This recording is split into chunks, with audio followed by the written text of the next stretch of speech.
Police प्रशासन investigation के लिए आए हुए थे। इससे पहले भी 2 बार पुलिस कर्मी जो हैं वो आए थे। एसएचओ साहब हैं जो थाना गर्दनीबाग थाना के, वो इससे पहले भी 2 बार आए थे हमारे ऑफिस पे, और आज तीसरी बार है जब साथ में डीएसपी मैडम भी थी उनके साथ में, जो आई थी इन्वेस्टिगेशन के लिए। हालांकि उससे कोई दिक्कत नहीं है कि जब थाना कचहरी हो ही रहा है, कोर्ट हो ही रहा है, तो वो अनुसंधान तो होता ही है, उससे कोई आपत्ति नहीं है। लेकिन हाँ, इसमें एक बात से आपत्ति हमें ये हुआ, एक बात से आपत्ति ये है कि 10 दिन होने को हैं, घटना 7 तारीख को हुआ था और आज 17 तारीख है।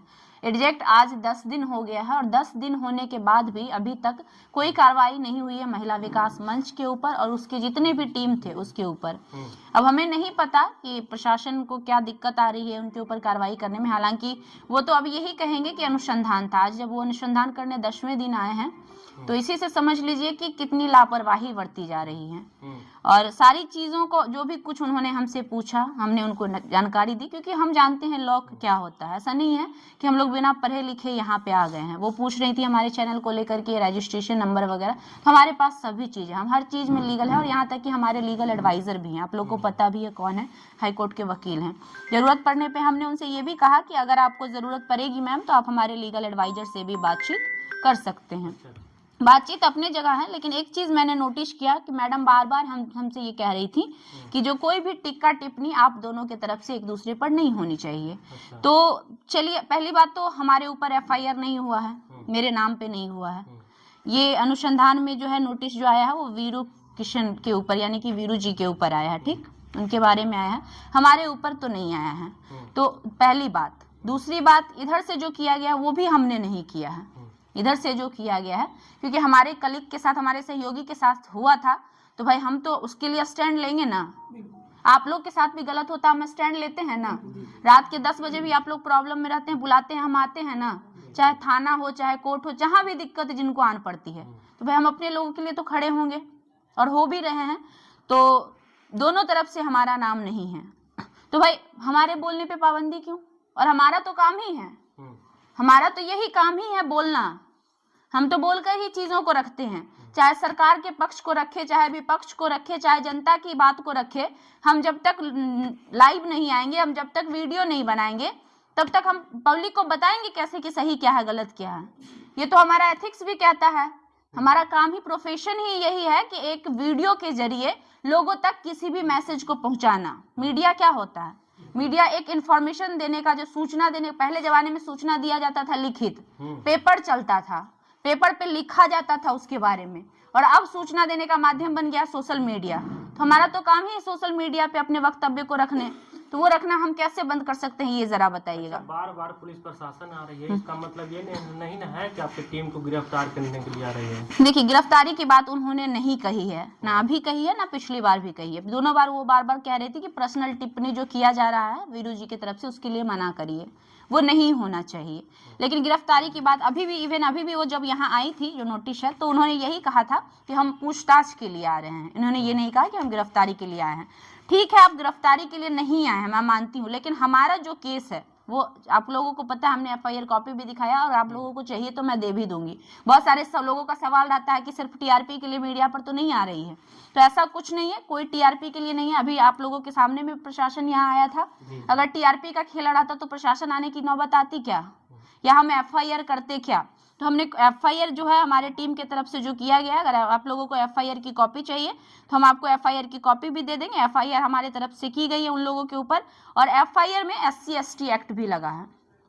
एफआईआर में SC/ST एक्ट भी लगा है। वो इसलिए लगा है कि हमारी जो एक सहकर्मी थी खुशबू, उसका भी नाम है कोइंसिडेंसली, तो वो जो है SC कैटेगरी से बिलोंग करती है, और इस बात का प्रमाण भी हमने थाने को दे दिया है।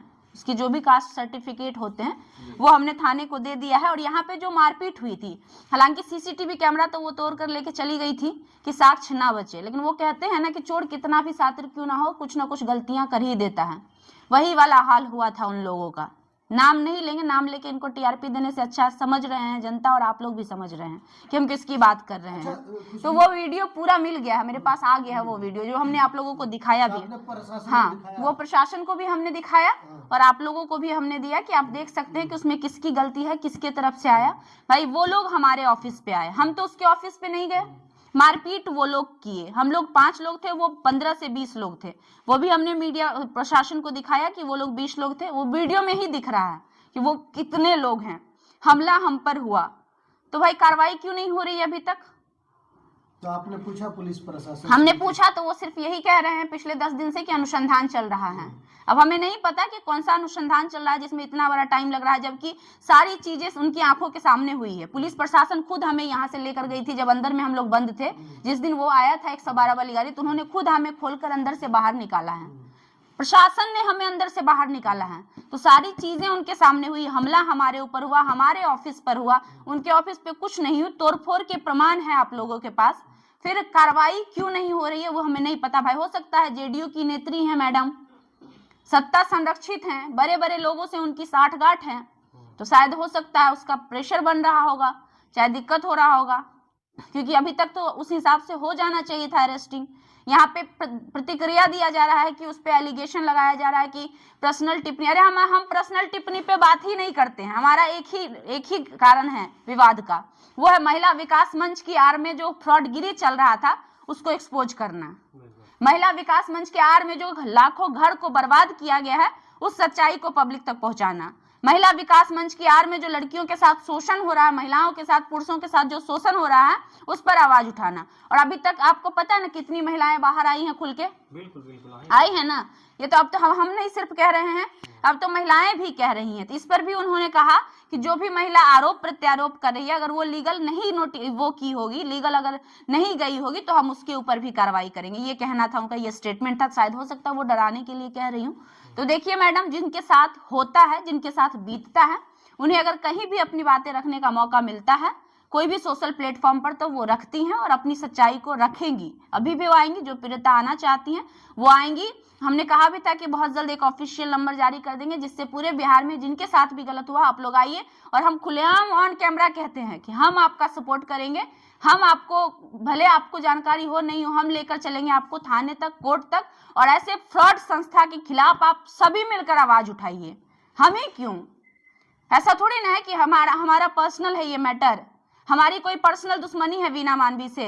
ऐसा थोड़ी ना कि 5 कट्ठा खेत जोत लिए हम वीना मानवी का, जो पर्सनल हमारी रहेगी। ये लड़ाई पूरे बिहार की लड़ाई होनी चाहिए, पूरे बिहार की महिलाओं के मान सम्मान की लड़ाई होनी चाहिए।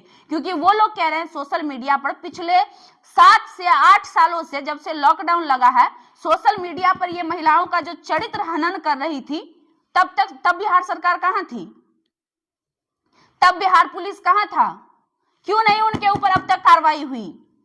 आज जब वो एफआईआर देने गई है, क्या सोशल मीडिया नहीं खंगालता है बिहार प्रशासन?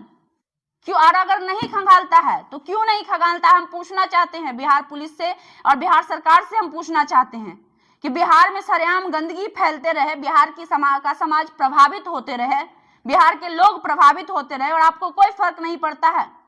ऐसे जो संस्था जो सरेआम कैमरा लेकर पहुंचता है महिलाओं के, पीड़ितों के घर पे, और सरेआम उनकी इज्जत पर उंगली उठाता है, किसी के ससुर को गाली देता है, किसी के पति को गाली देता है।